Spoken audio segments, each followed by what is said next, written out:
Azərbaycan ordusunda müddətli xidmət keçən əskərlərin məzuniyyət günlərinin artırılması məsələsi son günlər ictimai müzakirələrə səbəb olub. Bəs gələcəkdə əskərlərə verilən məzuniyyətin 20 günə artırılması mümkündürmü?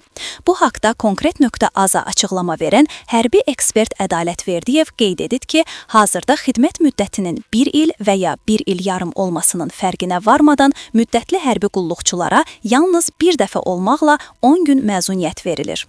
Ekspertin sözlərinə görə, bununla yanaşı xüsusi hallarda ailə vəziyyəti və ya mükafatlandırma səbəbi ilə əlavə məzuniyyətlər də tətbiq edilir.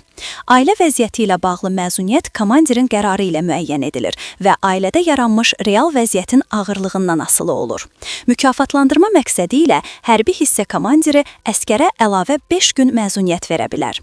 Ədalət Verdiyev hesab edir ki, məzuniyyət sisteminin təkmilləşdirilməsi mümkündür və daha ədalətli sxem tətbiq oluna bilər.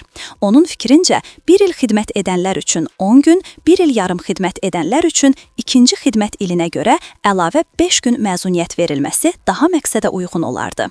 Ekspert gələcəkdə məzuniyyət günlərinin artırılmasının real və müzakirəyə açıq bir istiqamət olduğunu da istisna etmir.